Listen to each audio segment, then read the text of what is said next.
दोस्तों नमस्कार। उम्मीद कर रहा हूं आप सब लोग अच्छे होंगे। कैपेसिटेंस एंड कैपेसिटर चैप्टर का आज हमारा 5th एपिसोड है। लास्ट एपिसोड में हम कैपेसिटेंस के मीनिंग को समझ रहे थे। हमने देखा कि कैपेसिटेंस जो है वो चार्ज स्टोर करने की कैपेसिटी को बोलते हैं। ये एक काइंड ऑफ प्रॉपर्टी है और ये कैसे डेवलप होती है। जब भी आप कोई दो कंडक्टर लेते हो जो आपस में कनेक्टेड नहीं है, जो आपस में आइसोलेटेड है, बीच में मान लीजिए कोई डाइलेक्ट्रिक मीडियम है, उनकी शेप साइज डिफरेंट हो सकती है। अगर आप दो कंडक्टर लेते हो जो कि आइसोलेटेड है एक दूसरे से, तो उनमें चार्ज स्टोर करने की कैपेसिटी डेवलप हो जाती है। इसी कैपेसिटी को हम कैपेसिटेंस बोलते हैं। और हमने फिर इसको मेजर भी किया। जब आप दो पैरेलल प्लेट कंडक्टर लेते हो और उनको आप सेपरेट कर देते हो, उनके बीच में एयर डाइलेक्ट्रिक ले लेते हो, और हमने देखा कि पैरेलल प्लेट्स का जो एरिया है, अगर आप उसको मच ग्रेटर लेते हो उनके बीच की जो डिस्टेंस है उससे, तो उस केस में कैपेसिटेंस की जो वैल्यू निकल के आ रही है वो epsilon naught A by D निकल के आ रही है। A is the area, D is the distance between the plates, and epsilon naught क्या है? Permittivity of the medium between the plates. इसका मतलब जो कैपेसिटेंस है वो डिपेंड नहीं करता चार्ज एंड पोटेंशियल डिफरेंस पे। कितना पोटेंशियल डिफरेंस आप उन प्लेट्स के बीच अप्लाई कर रहे हो, कितना चार्जेस आप उन प्लेट्स के ऊपर दे रहे हो, उस पर डिपेंड नहीं करता। कैपेसिटेंस जो है वो प्योरली डायमेंशनल क्वांटिटी है, वो डायमेंशन पे डिपेंड कर रही है कंडक्टर के, और ऑब्वियसली उनके बीच का जो मीडियम है उस पर डिपेंड कर रही है। तो उसी चीज को हम एक्सपेरिमेंट से भी ऑब्जर्व कर सकते हैं। यहां पे मेरे पास एक एक्सपेरिमेंट सेटअप है। पहले मैं आपको सेटअप समझा देता हूं और उसके बाद इस एक्सपेरिमेंट को परफॉर्म करते हैं। आप देख सकते हो मेरे पास दो पैरेलल प्लेट्स हैं, ठीक है। अब मैं इन दोनों पैरेलल प्लेट्स, इनका प्लेट्स का अपना एक एरिया है। वो एरिया मैंने मेजर किया है, ये 28 सेंटीमीटर बाई 28 सेंटीमीटर, मतलब स्क्वायर प्लेट्स हैं ये। तो इनके बीच में कुछ डिस्टेंस भी है, डी 2-3 सेंटीमीटर की डिस्टेंस आप ले लो, ठीक है। हालांकि डिस्टेंस को मैं वेरी करूंगा। तो मैंने क्या किया, दो पैरेलल प्लेट्स ले रखे हैं यहां पे, और उनके बीच में डाइलेक्ट्रिक, एयर डाइलेक्ट्रिक है। मैं इनका कैपेसिटेंस मेजर करना चाह रहा हूं। अब कैपेसिटेंस को कैसे मेजर करें? आजकल इलेक्ट्रॉनिक डिवाइसेस आ गए हैं जिनसे हम कैपेसिटेंस को मेजर कर सकते हैं दो कंडक्टर के बीच। तो यहां पे हमने एक मीटर लगा रखा है जिसको हम बोलते हैं LCR मीटर। ये जो मीटर है ये इंडक्टेंस, आगे चल के आप पढ़ोगे, उसको भी मेजर करेगा। C माने कैपेसिटेंस, कैपेसिटेंस को मेजर करेगा, और R माने रेजिस्टेंस। इसको LCR मीटर बोलते हैं। तो इसमें कैपेसिटेंस भी मेजर हो जाता है, क्योंकि ये LCR है ना, L माने इंडक्टेंस, C माने कैपेसिटेंस, एंड R माने रेजिस्टेंस। तो LCR मीटर से हम कैपेसिटेंस को मेजर करेंगे इन दोनों पैरेलल प्लेट्स के बीच का। बट एक प्रॉब्लम है, जो LCR मीटर है ये सिर्फ इन प्लेट्स के बीच का कैपेसिटेंस नहीं मेजर करके देगा, जो सराउंडिंग है ना वो भी इसके कैपेसिटेंस को अफेक्ट करती है। इन प्लेट्स के बीच का जो कैपेसिटेंस है, सराउंडिंग बड़ा रोल प्ले करती है इसके कैपेसिटेंस को डिसाइड करने में। मतलब ये आइसोलेटेड नहीं है सराउंडिंग के साथ। जो आपने थ्योरी में पढ़ा है उसमें आपने केवल दो प्लेट ली है, बाकी आपने सराउंडिंग में किसी भी चीज को नहीं लिया। आपने बस ये मान लिया कि बस हमारे पास दो ही प्लेट्स हैं और उनके बीच का कैपेसिटेंस आपने निकाल लिया। अब यहां पे आप जब देखोगे तो यहां पे दो प्लेट्स तो हैं, लेकिन आप देखोगे कि नीचे जो सरफेस है ये वाला जिसके ऊपर हमने इनको माउंट किया है, ये कंडक्टिंग सरफेस है। तो इसका मतलब ये भी आपका अफेक्ट करेगा। इवन मेरी बॉडी जो है, मेरी बॉडी भी इसके कैपेसिटेंस को अफेक्ट करती है। आप बोलोगे सर ऐसा क्यों होता है कि बॉडी आपकी अफेक्ट करती है? क्योंकि मेरी बॉडी से फील्ड लाइंस का पैटर्न बदल जाता है। जो आपने थ्योरी में पढ़ा था उसमें केवल दो प्लेट ली थी और इलेक्ट्रिक फील्ड को आपने परपेंडिकुलर टू द प्लेट माना था, और आप एक कह सकते हो इलेक्ट्रिक फील्ड मेरी कांस्टेंट भी आपने मानी थी प्लेट्स के बीच में, क्योंकि एरिया की वैल्यू मच ग्रेटर देन थी डिस्टेंस बिटवीन द प्लेट से। लेकिन यहां पे मेरी बॉडी जो है, यहां पे इलेक्ट्रिक फील्ड के पैटर्न को बदल सकती है। इवन मैं अगर अपना हाथ भी यहां पे पास में लाऊंगा, या कोई दूसरा कंडक्टर भी अगर मैं इसके पास में लाऊंगा, जैसे कि मेरे पास और डिफरेंट प्लेट्स भी हैं, तो अगर मैं उस प्लेट को भी पास में लाऊंगा तो भी इसका कैपेसिटेंस जो है वो चेंज हो जाएगा, क्योंकि फील्ड का पैटर्न यहां पे बदल रहा है। तो उसी चीज को हम ऑब्जर्व करेंगे। मतलब यहां पे जो कैपेसिटेंस मेजर होगा, LCR मीटर जो कैपेसिटेंस मेजर करेगा, वो सिर्फ और सिर्फ इन प्लेट्स के बीच का नहीं होगा, उसमें एक्सटर्नल इफेक्ट्स भी आ रखे होंगे। आप ये समझिए, क्योंकि कुछ स्टूडेंट क्या करेंगे, वो बोलेंगे सर देखो इनका जो एरिया है वो आपका 28 बाई 28 सेंटीमीटर है, 28 centimetre into 28 centimetre square plates है। तो एरिया आपको पता चल गया। इनके बीच की जो डिस्टेंस है वो भी आप मेजर कर लोगे यहाँ पे, ठीक है। तो वो मान लीजिए 2 सेंटीमीटर है या 3 सेंटीमीटर है, जो भी है, चलो फिलहाल तो खैर ऑलमोस्ट 1.5 सेंटीमीटर के अराउंड इनके बीच की डिस्टेंस है। तो आप फॉर्मूला लगा के epsilon naught A by D करके कैपेसिटेंस को कैलकुलेट कर लोगे, लेकिन जो रीडिंग आएगी वो तो उससे डिफरेंट आएगी, हो सकता है उससे ज्यादा आए। तो ऐसा क्यों है? क्योंकि ये सिर्फ प्लेट्स का कैपेसिटेंस नहीं देख रहा है, और भी कई सारे छोटे छोटे कैपेसिटेंसेस जो है सराउंडिंग के साथ, उनको भी ये अपने साथ मिक्स कर रहा है। That's why. तो हम खैर उसमें इंटरेस्टेड नहीं है, हम सिर्फ वेरिएशन में इंटरेस्टेड है कि कैपेसिटेंस कैसे वेरी कर रहा है। ठीक है, तो चलिए जरा इस एक्सपेरिमेंट को परफॉर्म करते हैं एक बार। फिलहाल इनके बीच में हमने कुछ गैप रखा हुआ है, मैं इस गैप को थोड़ा सा कम कर देता हूं। ठीक है, तो ये जो गैप है ऑलमोस्ट 1 सेंटीमीटर का गैप है, मैं रफ बता रहा हूं भैया आपको ना। और मैं जरा यहां से एलसीआर मीटर को ऑन करता हूं। सुनील जी मुझे रीडिंग बताएंगे कि एलसीआर मीटर कितनी रीडिंग दिखा रहा है। तो सुनील जी बताइए। 93.6 और ये पिकोफैरेड स्केल पे है भाई, ये पिकोफैरेड पे है, तो इसका मतलब 93.6 93.7 पिकोफैरेड जो है वो अभी दिखा रहा है। अब मैं क्या करूंगा, अब मैं इनके बीच की जो डिस्टेंस है प्लेट्स की वो बढ़ाऊंगा। जरा देखिएगा, मैं अगर इसको पीछे की तरफ खींचना शुरू कर दूं तो आप देख रहे होंगे कि जो कैपेसिटेंस की वैल्यू कम होती जा रही होगी। सुनील जी अभी बताइए क्या वैल्यू है? 93.6 पहले थी, अभी बताइए 36.5। कैपेसिटेंस कम हो गया। इसका मतलब क्या हुआ? इसका मतलब जो डिस्टेंस बिटवीन द प्लेट्स है उसके इनवर्सली प्रोपोर्शनल है कैपेसिटेंस। और आप जानते भी हो पैरेलल प्लेट कैपेसिटर में क्या होता है, epsilon naught A by D होता है ना, तो डी के इनवर्सली हो गया। नेक्स्ट जरा देखिए, नेक्स्ट अब हम क्या देखने जा रहे हैं, अब हम इनके बीच का जो मीडियम है उसको बदलेंगे। फिलहाल एयर है बीच में, अब अगर मैं एयर की जगह पे कुछ और मटेरियल लगा दूं तो कैपेसिटेंस बदलेगा। आप जानते हो कि कैपेसिटेंस की वैल्यू होती है epsilon naught A by D. Epsilon naught क्या है? Permittivity of air. अब अगर मैं इसमें कोई डाइलेक्ट्रिक और डाल दूं, कोई प्लास्टिक डाल दूं जिसकी परमिटिविटी एयर के कंपैरिजन में थोड़ी ज्यादा होती है, तो उससे क्या होगा, उससे फर्दर कैपेसिटेंस की जो वैल्यू है वो आपकी बढ़ेगी, क्योंकि epsilon nought into epsilon R हो जाएगा ना, तो उससे कैपेसिटेंस की वैल्यू बढ़ेगी। तो जरा देखिए, मैं इसको पहले नजदीक ले आता हूं, तो एक बार मैं इसको बिल्कुल पास में ले आता हूं। ओके, ये काफी है, तो काफी कम डिस्टेंस है, मतलब 0.5 सेंटीमीटर के बीच की इसकी डिस्टेंस है। अभी फिलहाल कैपेसिटेंस की वैल्यू बताइए सुनील जी। 184.5 पिकोफैरेड। अब मैं क्या कर रहा हूं, मेरे पास एक सीट है जो कि प्लास्टिक सीट है यहां पे। ठीक है, ये प्लास्टिक सीट है। अब मैं क्या करूंगा, मैं इसको इसके अंदर डालूंगा, तो इसका जो डाइलेक्ट्रिक जो परमिटिविटी है इसका, वो एयर के कंपैरिजन में ज्यादा है। तो इससे क्या होगा, अब कैपेसिटेंस की वैल्यू फर्दर बदलेगी, epsilon nought into epsilon R हो जाएगी। ठीक है, तो जरा देखिएगा, जब मैं इसको इसके अंदर डालूंगा तो जरा देखते हैं क्या होता है। अब जरा देखिएगा सुनील जी, मुझे बताइएगा कैपेसिटेंस की वैल्यू बढ़ रही है या घट रही है? मैंने इसको इसके अंदर डाल दिया, जरा बताएं कैपेसिटेंस की वैल्यू क्या हुआ? पहले कितनी थी? ओके, इसका मतलब ये रेंज से बाहर चला गया। जो रेंज है वो आपकी 200 पिकोफैरेड है। 200 पिकोफैरेड से ज्यादा हो गया कैपेसिटेंस। पहले कितना था? 183 समथिंग कुछ था। एक बार जरा देखिए फिर से, मैं इसको जरा निकाल देता हूं। फिलहाल बताइए क्या रीडिंग है कैपेसिटेंस की?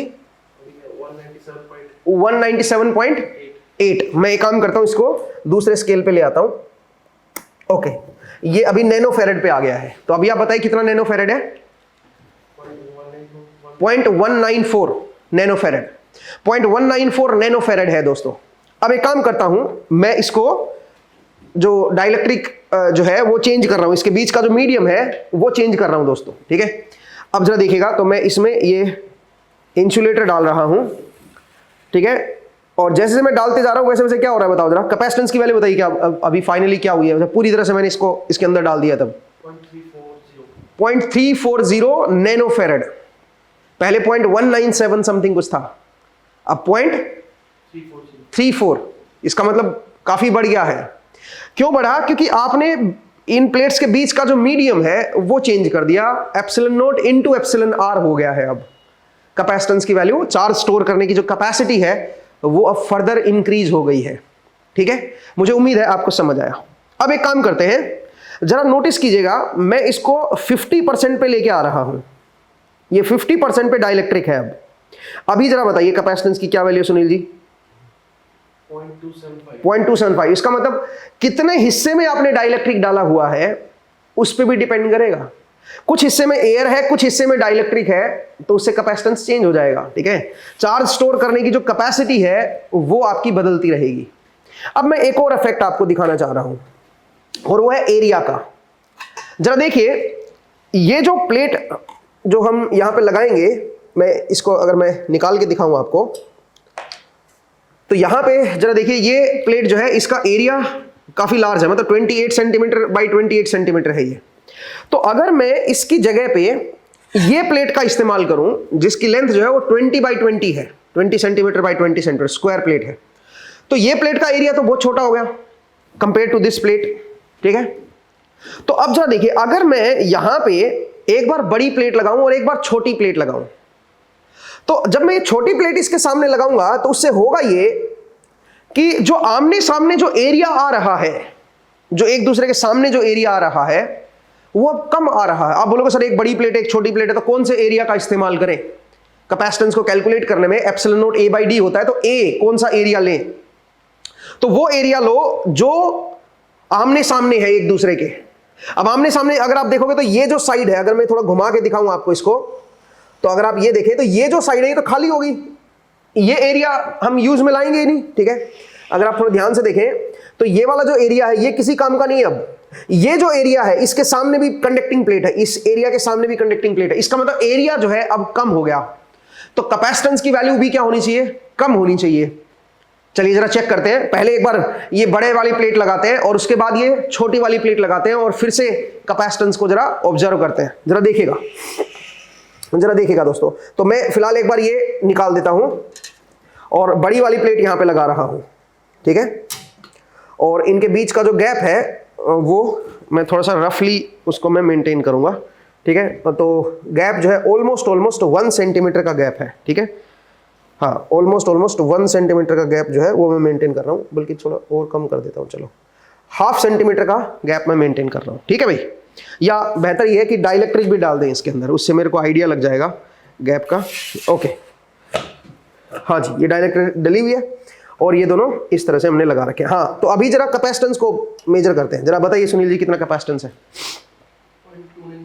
0.290 नैनोफैरड, 0.290 नैनोफैरड है। ठीक है भाई, एक बार जरा देखिए फिर से, 0.283 मतलब वो ये 0.28 0.29 के अराउंड है। ठीक है, अब एक काम करता हूं, मैं इसको निकाल देता हूं यहां से और इस प्लेट की जगह पे, जो ये वाली प्लेट है बड़ी वाली, इस प्लेट की जगह पे मैं छोटी प्लेट का इस्तेमाल कर रहा हूं और बीच में डाइलेक्ट्रिक यूं क्यों डाल रहा हूं? सो दैट इनके बीच की डिस्टेंस उतनी ही रहे, डिस्टेंस मेरी चेंज नहीं होनी चाहिए। अब मैंने छोटी डाइलेक्ट्रिक डाल दी इसके अंदर, जरा ध्यान से देखिए। ठीक है, छोटी डाल दी है, एरिया जो है वो मैंने कम कर दिया है। अब जो आमने सामने एरिया आ रहा है, ठीक है, वो एरिया अब हमारा कम हो गया है। अब जरा देखते हैं कैपेसिटेंस की क्या वैल्यू आती है। ठीक है, तो सुनील जी एक बार बताइए कैपेसिटेंस अब कितना है?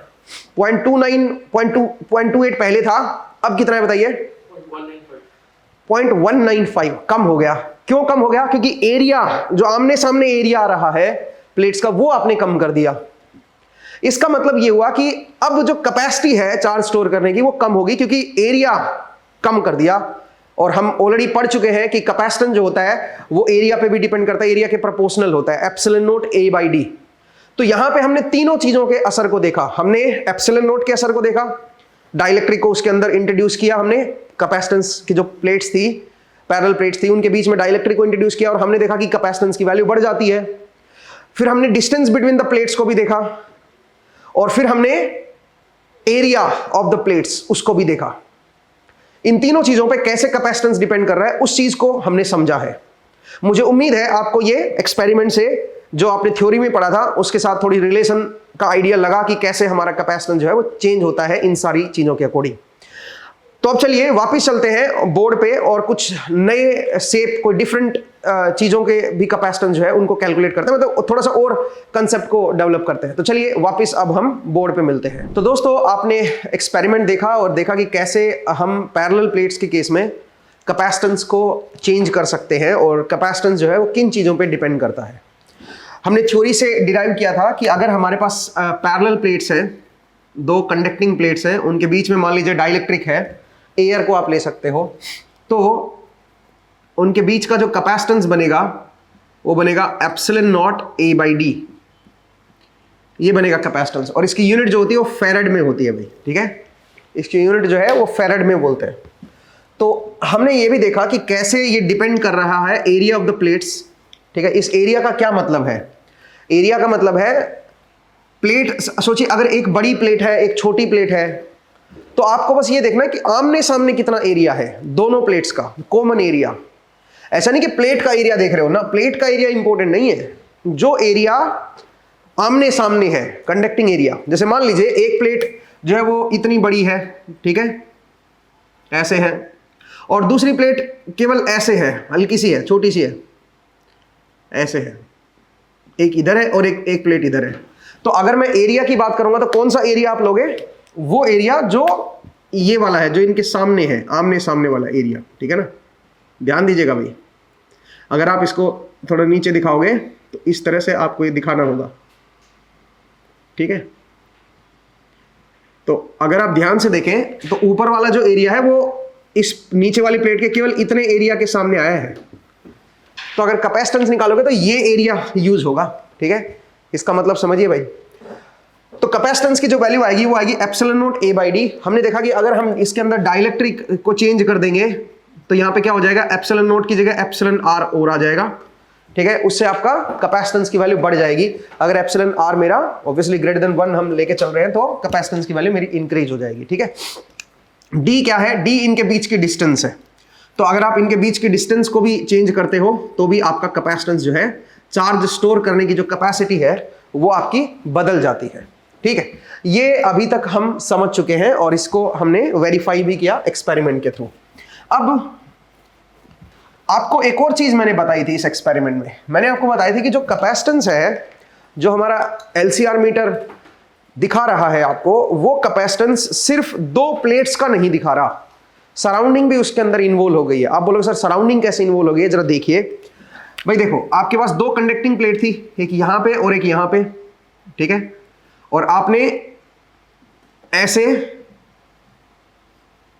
एक तरह से यहां पे मीटर कनेक्ट किया हुआ था। एक तरह से मीटर जो है वो आप इसको सोर्स की तरह मान लो आप, ठीक है, इसको एक सोर्स की तरह मान लो। इन दोनों का कैपेसिटेंस ये मीटर अपने को दिखा रहा है। तो जो सराउंडिंग में जो कंडक्टर रखे हुए हैं, सराउंडिंग में भी तो बहुत सारे कंडक्टर और रखे हुए हैं ना भाई, और भी तो कंडक्टिंग चीजें रखी हुई हैं, तो उनकी वजह से इन प्लेट्स के साथ कुछ फील्ड लाइन सेटअप हो जाती हैं और वो भी आपके कैपेसिटेंस को अफेक्ट करती हैं। इसलिए जो एलसीआर मीटर ने जो कैपेसिटेंस दिखाया है वो केवल और केवल इन दोनों के बीच का नहीं दिखाया है, ठीक है, उसमें और भी जो सराउंडिंग है वो भी इन्वॉल्व हो गई है, ठीक है। इस चीज को भी ध्यान रखिएगा। अब इसी के ऊपर एक कदम और आगे बढ़ते हैं। तो मैंने बताया कि कैपेसिटेंस क्या होता है, कैपेसिटी टू स्टोर चार्ज, कितना चार्ज जो है वो स्टोर कर सकता है, वो जो कैपेसिटी है उसको हम कैपेसिटेंस बोलते हैं।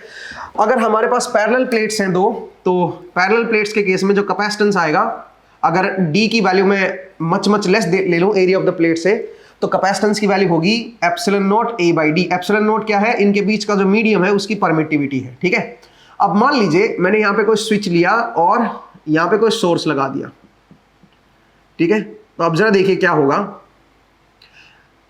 ये सोर्स है मान लीजिए V0 वोल्ट का, फिलहाल इनके ऊपर कोई चार्ज नहीं है।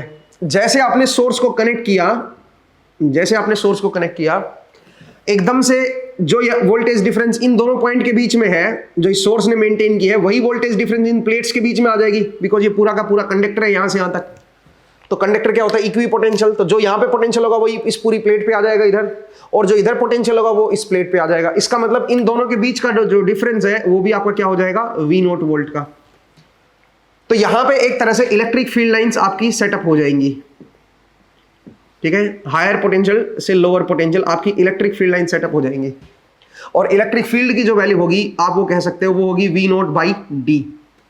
अब आप जानते हो कि प्लेट्स के बीच में अगर इलेक्ट्रिक फील्ड है तो इसका मतलब इन प्लेट्स के ऊपर चार्जेस भी होने चाहिए।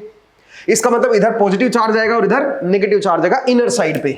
तो जो हमारे पास जो पैरेलल प्लेट्स हैं उनके इनर साइड पे इधर आपका पॉजिटिव चार्ज आ जाएगा और इधर आपका नेगेटिव चार्ज आएगा। कितना आएगा, आपने देखा कि इलेक्ट्रिक फील्ड जो है इधर वो है V0 बाई डी, और इलेक्ट्रिक फील्ड क्या होती है, 2 प्लेट्स के बीच में इलेक्ट्रिक फील्ड, अगर मैं इनके डी को बहुत ज्यादा छोटा कर दूं एरिया के कंपैरिजन में, तो इलेक्ट्रिक फील्ड बनेगी सिग्मा बाई एप्सिलॉन नॉट, वो होगी वी नॉट बाई डी। तो यहां से आप सिग्मा की वैल्यू कैलकुलेट कर सकते हो। It comes out to be V not by D into epsilon nought. ये मेरे पास चार्ज डेंसिटी आ जाएगी दोस्तों, सरफेस चार्ज डेंसिटी। इधर जो पॉजिटिव है और इधर नेगेटिव है वो सरफेस चार्ज डेंसिटी की वैल्यू आ जाएगी। अगर मैं इसको एरिया से मल्टीप्लाई कर दूंगा तो इधर का टोटल चार्ज आ जाएगा क्यू। तो क्यू की वैल्यू क्या होगी दोस्तों, इसको अगर मैं एरिया से मल्टीप्लाई कर दूं तो V not by D into epsilon naught into A, ये बन जाएगा। और आप इसको लिख भी सकते हो epsilon naught A by D की जगह सी कर दो, सी वी नॉट। ये मेरे पास इसके ऊपर चार्ज आ जाएगा, एक तरफ पॉजिटिव और एक तरफ नेगेटिव। इतना हम जानते हैं, ये हम ऑलरेडी देख चुके हैं।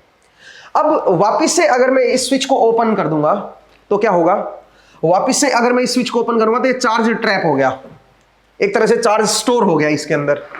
क्यू जो चार्ज है वो अब आपका इस पे ट्रैप हो गया। इस प्लेट पे पॉजिटिव चार्ज ट्रैप हो गया और इस प्लेट पे नेगेटिव चार्ज ट्रैप हो गया। ठीक है, इस पे प्लस क्यू ट्रैप हो गया और इसके ऊपर माइनस क्यू ट्रैप हो गया। तो इसीलिए हम इसका इस्तेमाल करते हैं चार्ज स्टोर करने के लिए। तो इसका मतलब ये चार्ज अब इसके अंदर स्टोर्ड है, इसका हम कहीं पे भी इस्तेमाल कर सकते हैं। आप बोलोगे सर चार्ज का कहां पे इस्तेमाल होता है, आगे चल के आप पढ़ेंगे कि कैसे हम चार्जेस से करंट बनाते हैं और कैसे करंट हमारा मतलब पावर में कन्वर्ट होता है, वो सब चीजें आगे देखेंगे। ठीक है, बट फिलहाल आप ये समझिए कि चार्जेस कैसे यहाँ पे स्टोर हो गए, ट्रैप कर लिए हमने चार्जेस को। और ये चार्जेस बने कैसे थे, ये पोटेंशियल डिफरेंस अप्लाई करने से बने थे। जैसे आप पोटेंशियल डिफरेंस अप्लाई करोगे, इस वायर के अंदर एक इलेक्ट्रिक फील्ड लाइन सेटअप होगी, उस इलेक्ट्रिक फील्ड लाइंस की वजह से इधर के इलेक्ट्रॉन निकल के इधर जाएंगे। और कब तक ये प्रोसेस चलता रहेगा, जब तक इस वायर के अंदर की इलेक्ट्रिक फील्ड जीरो ना हो जाए, तब तक। और उसमें कितना समय लगेगा, बिल्कुल ही बहुत ही कम समय लगेगा, वो भी आगे हम चल के कैलकुलेट करेंगे। ठीक है, तो आप ये समझिए कि जैसे आपने बैटरी कनेक्ट की, जैसे आपने वोल्टेज सोर्स कनेक्ट किया, इलेक्ट्रॉन इधर से निकल के इधर चले गए। ठीक है, इसके ऊपर प्लस क्यू चार्ज आ गया, इसके ऊपर माइनस क्यू चार्ज आ गया। और जब आप स्विच को ओपन कर दोगे तो वो चार्ज जो है वो उसके अंदर ट्रैप हो चुका है। उस चार्ज का हम आगे चल के अब कहीं पे भी इस्तेमाल कर सकते हैं। ये कैपेसिटर अब चार्ज्ड कैपेसिटर हो गया। आप ये समझिए कि इस कैपेसिटर को अब हम चार्ज्ड कैपेसिटर बोलेंगे कि इसके पास अपना एक चार्ज आ रखा है। ठीक है, तो ये जो कैपेसिटर है इसको अगर मैं लिखना चाहूं तो अब मैं क्या बोलूंगा, अब मैं इसको इस तरह से बोलूंगा कि भाई ये मेरे पास कोई कैपेसिटर है। ठीक है, और इधर हायर पोटेंशियल, इधर पॉजिटिव चार्ज है, इधर नेगेटिव चार्ज, ये ट्रैप हो रखा है। कितना चार्ज है, क्यू, और कैपेसिटेंस की वैल्यू क्या है, सी। तो अब इसका मतलब क्या है, इन दोनों पॉइंट के बीच एक पोटेंशियल डिफरेंस भी आ रखा है। ठीक है, और वो क्या है, वो है क्यू बाई सी। इतना पोटेंशियल डिफरेंस इसके बीच में आ रखा है। जब आप स्विच को हटा दोगे ना, हटाने के बाद ये चार्ज इसमें ट्रैप हो गया, इधर प्लस और इधर माइनस, और इसके कैपेसिटेंस की वैल्यू है सी। तो आप ये कह सकते हो कि इन दोनों चार्ज और सी से मिलके आप ये इन दोनों पॉइंट के बीच का पोटेंशियल भी निकाल सकते हो, पोटेंशियल डिफरेंस। तो इन दोनों पॉइंट के बीच का पोटेंशियल डिफरेंस कितना रखा है, क्यू बाई सी। इतना पोटेंशियल डिफरेंस इन दोनों के बीच में है। ठीक है, तो ये चार्ज एक तरह से ट्रैप हो गया और इसको हम बोलेंगे चार्ज्ड कैपेसिटर। इसको क्या बोलेंगे, चार्ज्ड कैपेसिटर। ये जो आप ऐसे दिखाते हैं ना, कैपेसिटेंस का सिंबल होता है दोस्तों, ये होता है symbol of the capacitance, capacitance दिखाने का सिंबल है। ठीक है, तो इस तरह से आप बोलोगे कि भाई ये एक चार्ज्ड कैपेसिटर है, इसको हमने चार्ज कर दिया और इतना वोल्टेज डिफरेंस है इसके बीच में। चार्ज्ड कैपेसिटर को आप वोल्टेज डिफरेंस से भी बोल सकते हो कि भाई इन दोनों पॉइंट के बीच V नॉट वोल्ट है, या प्लेट्स के ऊपर चार्ज दे दिया कि भाई प्लेट्स के ऊपर इतना चार्ज ट्रैप है। तो चार्ज्ड कैपेसिटर को बोलने के दो तरीके होते हैं, या तो उसकी वोल्टेज बता दे कि कितनी वोल्टेज है प्लेट्स के बीच में, या प्लेट के ऊपर चार्ज बता दे कितना है। चार्ज बता देंगे तो वोल्टेज भी तो निकाल ही सकते हो, और अगर वोल्टेज बता देंगे तो चार्ज निकाल सकते हो। तो समझिए कि चार्ज्ड कैपेसिटर क्या होता है। कैपेसिटर को कि चार्जिंग का क्या मतलब है, मतलब उसके अंदर चार्ज को ट्रैप करना, चार्ज को उसके अंदर स्टोर करना। ठीक है, और कैसे ट्रैप करते हैं वो भी मैंने आपको बता दिया है। ठीक है, अब इसमें पोटेंशियल डिफरेंस आ रखा है इनके बीच का। चार्ज ट्रैप होने की वजह से अपने आप प्लेट्स के बीच में पोटेंशियल डिफरेंस डेवलप हो जाता है, जिसकी वैल्यू इसके बराबर होगी। ठीक है, अब चलिए एक और इंटरेस्टिंग सिचुएशन को जरा देखते हैं। सोचिए मेरे पास एक चार्ज्ड कैपेसिटर है, और कैसे चार्ज करते हैं कैपेसिटर को वो मैंने आपको बता ही दिया। ठीक है, मेरे पास एक चार्ज्ड कैपेसिटर है। ठीक है, और वो कुछ इस तरह का है, इसके ऊपर प्लस क्यू चार्ज ट्रैप हो रखा है और इसके ऊपर उतना ही माइनस क्यू चार्ज। ये इनर साइड पे है भाई, ध्यान देना, मैंने वैसे दिखा दिया बाहर की तरफ, बट इनर साइड पे है ये क्यू, ये माइनस क्यू। ये एक तरह का ट्रैप चार्जेस है इसके ऊपर, प्लेट्स के ऊपर। एक तरह से आप ये कह सकते हो ये चार्ज कैपेसिटर है। कैसे चार्ज किया? कोई सोर्स से हमने चार्ज किया इसको और उसके बाद हमने सोर्स को डिस्कनेक्ट कर दिया। इसका जो कैपेसिटेंस है वो है epsilon naught A by D. इनके बीच का जो मीडियम है वो एयर है। एयर है तो एयर की परमिटिविटी जो है वो एप्सिलॉन नॉट है, उसको हम यहां पे लिख रहे हैं। अब मैं क्या कर रहा हूं, अच्छा यहां पे एक इलेक्ट्रिक फील्ड भी सेटअप हो रखी है भाई। इलेक्ट्रिक फील्ड की वैल्यू क्या आएगी बताओ जरा। Electric field is equal to from higher potential to lower potential होगी और उसकी वैल्यू क्या होगी? वो होगी sigma by epsilon nought. Sigma की वैल्यू क्या होगी? Q by A. Sigma is charge density, तो चार्ज डेंसिटी क्या होगी? Q by A divide by epsilon nought कर दोगे तो ये मेरे पास इलेक्ट्रिक फील्ड आ जाएगी यहां पे, Q by A epsilon nought. ये मेरे पास इसके बीच में इलेक्ट्रिक फील्ड आ गई है। अब मैं क्या कर रहा हूं, मैं इस डी को इंक्रीज कर रहा हूं। Now if D is increased, अगर मैं डी को इंक्रीज करूंगा तो क्या चीज पे फर्क पड़ेगा उसको जरा देखते हैं। मैं डी को इंक्रीज कर रहा हूं, इनके बीच की डिस्टेंस को, तो क्योंकि चार्ज तो प्लेट के ऊपर ट्रैप हो रखा है और चार्ज का जाने का कोई रास्ता ही नहीं है, बाहर निकलने का कोई रास्ता ही नहीं है कि इधर या उधर कहीं पे भी चला जाए। बीच में डाइलेक्ट्रिक है तो इधर से इधर भी नहीं जा सकता, इधर कोई कनेक्शन ही नहीं है कि इधर से फ्लो कर जाए चार्ज। तो इसका मतलब इसके ऊपर चार्ज जो है वो पॉजिटिव ही ट्रैप रहेगा। मैंने डी को बढ़ा दिया है, मैं डी को इंक्रीज कर रहा हूं भाई, तो मेरा एक तरह से चार्ज तो उतना ही रहेगा प्लेट के ऊपर। चार्ज तो एक तरह से ट्रैप हो चुका है, इसमें चार्ज फ्लो ही नहीं कर सकता अब, ठीक है। तो चार्ज मेरा ट्रैप हो गया। डी को मैं इंक्रीज कर रहा हूं, बीच में जो मीडियम है वो मेरा एयर ही है। तो आप ये कह सकते हो जो कैपेसिटेंस की वैल्यू आएगी वो बनेगी epsilon naught A by D. यही होता है भाई, एरिया ऑफ द प्लेट्स मेरा उतना ही है। डी को मैं क्या कर रहा हूं बताओ? डी को मैं इंक्रीज कर रहा हूं, तो उससे सी पे क्या फर्क पड़ेगा? सी विल डिक्रीज। चार्ज स्टोर करने की जो कैपेसिटी है वो डिक्रीज होगी, सी विल डिक्रीज। कैपेसिटेंस जो है वो डिक्रीज हो जाएगा, ठीक है, कैपेसिटेंस मेरा डिक्रीज हो जाएगा। ओके, मुझे बताइए इनके बीच का जो पोटेंशियल डिफरेंस है उस पर क्या फर्क पड़ेगा? भाई पहले जो पोटेंशियल डिफरेंस था वो क्या था? इनके बीच का पोटेंशियल डिफरेंस चार्जेस आने की वजह से, ऑपोजिट चार्जेस आने की वजह से पोटेंशियल डिफरेंस आ रखा था इन दोनों पॉइंट के बीच में। कितना था? Q बाई सी, ठीक है, इतना पोटेंशियल डिफरेंस यहां पे आ रखा था। तो यहां पे अब जरा देखिए, अब जरा पोटेंशियल डिफरेंस जो नया वाला जो पोटेंशियल डिफरेंस बनेगा वो भी अगेन Q बाई सी बनेगा, लेकिन C क्या हो गया बताओ? C मेरा डिक्रीज हो गया है। ये अगर मेरा डिक्रीज हो गया तो पोटेंशियल डिफरेंस अब क्या होगा? इंक्रीज होगा, ठीक है। इसका मतलब है potential difference will increase, potential difference will increase. इनके बीच में पोटेंशियल डिफरेंस जो है वो इंक्रीज होगा दोस्तों, पोटेंशियल डिफरेंस मेरा इंक्रीज होगा, ठीक है। अब बात करते हैं अंदर की इलेक्ट्रिक फील्ड पे क्या फर्क पड़ेगा। तो जरा ध्यान से समझिए, मैंने चार्जेस को ट्रैप कर दिया, कैपेसिटर को चार्ज कर दिया है, चार्जेस उसके अंदर ट्रैप हो गए, उसके बीच में डिस्टेंस को बढ़ा रहा हूं। अब प्लेट्स के बीच की डिस्टेंस को अगर मैं इंक्रीज करूंगा तो कैपेसिटेंस डिक्रीज होगा। पोटेंशियल डिफरेंस मेरा क्या होगा बताओ जरा? पोटेंशियल डिफरेंस मेरा Q की वैल्यू तो सेम ही है, C की वैल्यू डिक्रीज हो रही है, तो पोटेंशियल डिफरेंस मेरा इंक्रीज होगा। दोनों के बीच पोटेंशियल डिफरेंस बढ़ता चला जाएगा, बढ़ जाएगा अगर चार्जेस की वैल्यू मेरी सेम है तो, ठीक है, वो ट्रैप अगर हो रखी है तो। अब आइए इलेक्ट्रिक फील्ड। इलेक्ट्रिक फील्ड क्या होती है? इलेक्ट्रिक फील्ड जो है आप उसको दो तरह से लिख सकते हो, या तो इनके बीच का पोटेंशियल डिफरेंस अगर आपको पता है तो V नोट बाई डी लिख दो, या फिर सिग्मा बाई एप्सिलॉन नोट कर दो। मैं स्टिल ये मान के चल रहा हूं कि जो डी आपने इंक्रीज की है वो जो डी है वो एरिया के कंपैरिजन में स्टिल छोटी है, एरिया के कंपैरिजन में स्टिल वो छोटी है। तो इलेक्ट्रिक फील्ड की जो वैल्यू लिखोगे वो लिखोगे sigma by epsilon note. Again sigma की वैल्यू क्या रहेगी? जो इसके ऊपर चार्ज रहेगा divide by area of the plates, ये सरफेस चार्ज डेंसिटी आ गई, और इनके बीच की जो मीडियम है वो एयर ही है।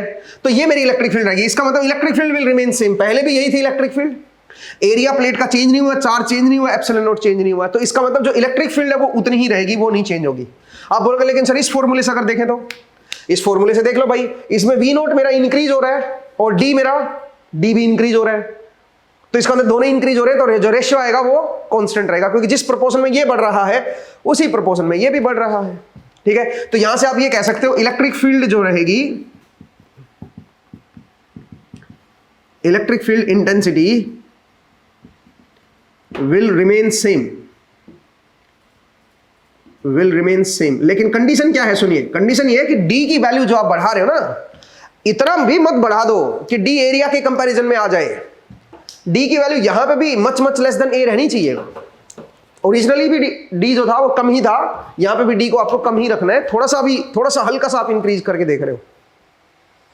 इलेक्ट्रिक फील्ड उनके बीच में नहीं बदलेगी, ठीक है। आपका जो पोटेंशियल डिफरेंस है वो आपका बढ़ जाएगा, डी आपका बढ़ गया, कैपेसिटेंस आपका डिक्रीज हो गया है, सी की वैल्यू डिक्रीज हो जाएगी, ठीक है। अगर मैं चार्ज्ड कैपेसिटर को इस तरह से करूं तो अब चलिए मेरे पास ये चार्ज्ड कैपेसिटर है, ये मेरा केस 1 था भाई, ये मैं सिचुएशन 1 को ले रहा था। पहली सिचुएशन में हम क्या कर रहे हैं, डी को इंक्रीज कर रहे हैं, उससे हमने देखा कि क्या क्या फर्क पड़ेगा। दूसरी सिचुएशन में हम क्या कर रहे हैं, इसके अंदर डाइलेक्ट्रिक डाल रहे हैं, हमने चार्ज स्टोर कर रखा है, चार्ज हमने ट्रैप कर रखा है।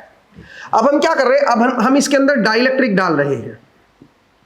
तो डाइलेक्ट्रिक डालने से क्या फर्क पड़ेगा, जरा देखो, चार्ज तो इसके ऊपर ट्रैप हो रखा है, प्लस क्यू इधर है और माइनस क्यू इधर है, क्योंकि हमने सोर्स वोल्टेज सोर्स को लगाया और फिर उसको हटा दिया, तो उससे इसके अंदर चार्ज ट्रैप हो गया है।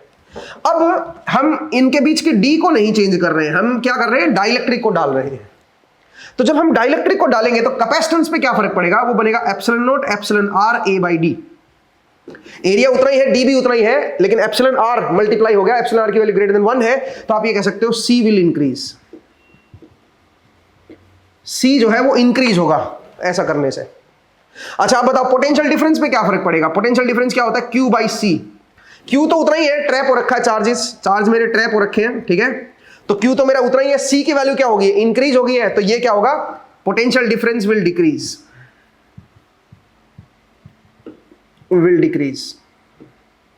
पोटेंशियल डिफरेंस मेरा डिक्रीज होगा। इलेक्ट्रिक फील्ड पे क्या फर्क पड़ेगा, इलेक्ट्रिक फील्ड होती है सिग्मा बाई एप्सिलॉन नॉट, और यहां पे एक और टर्म आ जाएगी एप्सिलॉन आर, ये आपने पढ़ा है, डाइलेक्ट्रिक को जब डालते हैं तो इलेक्ट्रिक फील्ड जो है वो कम हो जाती है, ठीक है, वो हो जाएगी sigma by epsilon nought epsilon R, या फिर आप ये भी कह सकते हो V not by D, V not by D से भी कह सकते हो, ठीक है, इसको आप वी नॉट बाई डी से भी कह सकते हो। तो देखो सिग्मा तो मेरा उतने का उतना ही है, सिग्मा नहीं चेंज हुआ ना, चार्ज डेंसिटी जो है, चार्जेस मेरे उतने ही है, एरिया भी उतना ही है, तो चार्ज डेंसिटी मेरी उतनी रहेगी। एप्सिलॉन नॉट डिवाइड बाय एक और टर्म आ गई एप्सिलॉन आर और आ गई, और एप्सिलॉन आर क्योंकि ग्रेटर देन 1 है तो इलेक्ट्रिक फील्ड मेरी क्या हो जाएगी, कम हो जाएगी। या फिर यहां से सोच लो V not by D, D मेरा सेम है, वी नॉट की वैल्यू डिक्रीज हो रही है, तो इलेक्ट्रिक फील्ड मेरी क्या होगी, electric field intensity will decrease, electric field intensity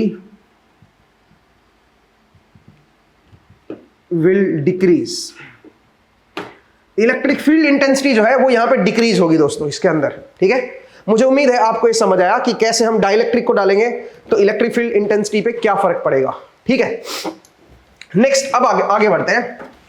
अब चलिए अब केस नंबर 3 देखते हैं। केस नंबर 3 में अब हम क्या करने वाले हैं, केस नंबर 3 में अब हम प्लेट्स का एरिया बदलने की कोशिश करेंगे। आप बोलोगे सर प्लेट्स का एरिया कैसे बदलोगे, प्लेट्स का एरिया बदलने का क्या तरीका है, जैसे एक प्लेट उसके सामने थी, हम उसको ऐसे आगे पीछे डिफ्लेक्ट कर सकते हैं। पहले दोनों का एरिया आमने सामने था, मतलब आप ऐसे समझिए कि मेरे पास ये 2 प्लेट थी, ठीक है, तो दोनों प्लेट का एरिया जो था वो बिल्कुल एक दूसरे के सामने था ऐसे, ठीक है, एक दूसरे के सामने आ रखी थी प्लेट। अब हमने क्या किया, एक प्लेट को इधर भेजना शुरू कर दिया, तो आमने सामने वाला एरिया जो है वो क्या होना शुरू हो गया, कम होना शुरू हो गया ना भाई। तो उससे क्या फर्क पड़ेगा, ठीक है, वो भी जरा एक बार देख लेते हैं कि अगर मैं आमने सामने का जो एरिया है वो अगर आगे पीछे करना शुरू कर दूं तो उससे क्या फर्क पड़ेगा, उसको जरा देखते हैं। तो केस नंबर 3 देखिए, केस नंबर 3 में मैं क्या कर रहा हूं बताओ, जो प्लेट्स, एक प्लेट ऐसे है, दूसरी प्लेट को मैं नीचे की तरफ धकेल रहा हूं ऐसे, ठीक है, दूसरी प्लेट को ऐसे नीचे की तरफ धकेल रहा हूं, तो सोचिए मेरा एरिया जो है वो कम हो रहा है, आमने सामने वाला जो एरिया है वो कम हो रहा है। तो चार्जेस की वैल्यू क्या निकल के आएगी, जरा देखिए, चार्जेस तो मेरे ट्रैप हो रखे हैं, भी सेम है, लेकिन चार्जेस जो है अब वो अपनी लोकेशन को बदलेंगे दोस्तों। अब ये जो चार्जेस है, ये चार्जेस ऐसा नहीं है कि भाई ये पूरे में यूनिफॉर्मली डिस्ट्रीब्यूटेड रहेंगे, ऐसा नहीं होगा दोस्तों। चार्जेस क्या होंगे, इसके ऊपर नेगेटिव है और इसके ऊपर पॉजिटिव है, तो होगा ये कि भाई यहां पे होगा ये कि पॉजिटिव चार्ज जो है वो नीचे वाले हिस्से में आ जाएगा, नेगेटिव चार्ज यहां पे आ जाएगा। इस तरह से अब आपको चीजों को देखने को मिलेगा। मतलब ये हुआ कि चार्जेस की जो पहले तो चार्जेस क्या हो रहे थे बताओ, यूनिफॉर्मली डिस्ट्रीब्यूटेड थे, अब जो चार्जेस है वो यूनिफॉर्मली डिस्ट्रीब्यूटेड नहीं रहेंगे, मतलब इस हिस्से में चार्जेस आपके गायब हो जाएंगे, इस हिस्से में चार्जेस जो है वो रहेंगे। आप बोलोगे सर ऐसा क्यों होगा, because of attraction. Negative charge जो है ये इधर वाले पॉजिटिव को नीचे की तरफ अट्रैक्ट करेगा, और पॉजिटिव चार्ज जो है इधर से नेगेटिव को ऊपर की तरफ अट्रैक्ट कर लेगा। मतलब बेसिक सेंस में आप इस तरह से बोल सकते हो। लेकिन Q की वैल्यू रहेगी उतनी ही, टोटल चार्ज जो है वो उतना ही रहेगा। कैपेसिटेंस की वैल्यू जो होगी वो होगी epsilon not A by D, D मेरा उतना ही है, A की वैल्यू अब हमने कम कर दी, तो कैपेसिटेंस क्या होगा, कैपेसिटेंस विल डिक्रीज, कैपेसिटेंस जो है वो डिक्रीज होगा। ठीक है भाई।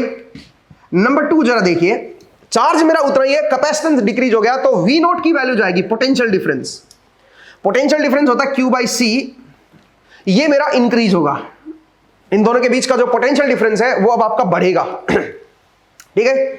और जो इलेक्ट्रिक फील्ड है वो क्या होगी, वो होगी V नॉट बाई डी, वो भी आपकी इंक्रीज होगी। ठीक है, क्योंकि पोटेंशियल डिफरेंस इंक्रीज हो रहा है तो V नॉट बाई डी जो है वो भी आपकी अब इंक्रीज होगी। ठीक है भाई। तो मुझे उम्मीद है आपको ये कहानी जो है समझ आएगी, ऐसे केस में क्या होगा अगर मैं प्लेट्स को आगे पीछे ऐसे करना शुरू कर दूं तो उससे कैपेसिटेंस जो है वो डिक्रीज होना शुरू कर देगा बिकॉज ऑफ एरिया। ठीक है, और आपका पोटेंशियल डिफरेंस पे और इलेक्ट्रिक फील्ड पे क्या फर्क पड़ेगा ये भी हमने डिस्कस किया। मुझे उम्मीद है आपको ये समझ आया। और ये तीनों केस मैंने कहां पे बताए बताओ, जब हम प्लेट्स को चार्ज कर चुके हैं, चार्ज करने के बाद हम उसके साथ छेड़छाड़ कर रहे हैं, हम सोर्स को हटा चुके हैं, चार्जेस हम ट्रैप कर चुके हैं इसके अंदर, चार्जेस को ट्रैप करने के बाद हम उसके ऊपर छेड़छाड़ कर रहे हैं उसके साथ। ठीक है, तो ऐसा करने से कैसे कैपेसिटेंस बदलता है और कैसे हमारा एक तरह से इलेक्ट्रिक फील्ड या पोटेंशियल डिफरेंस पे फर्क पड़ता है, उस चीज को हमने एनालाइज किया। अगले एपिसोड में जब आपसे मुलाकात होगी तो हम इसको सोर्स से कनेक्टेड रखेंगे और फिर से हम इसको आगे पीछे मूव करेंगे और देखते हैं उससे क्या फर्क पड़ता है। ठीक है, तो आज का जो एपिसोड है दोस्तों उसमें हम इतना ही करेंगे। नेक्स्ट एपिसोड में फिर से आपसे मुलाकात होगी। अपना ख्याल रखिए, पढ़ते रहिए, मुस्कुराते रहिए। नेक्स्ट टाइम मिलेंगे। Thank you.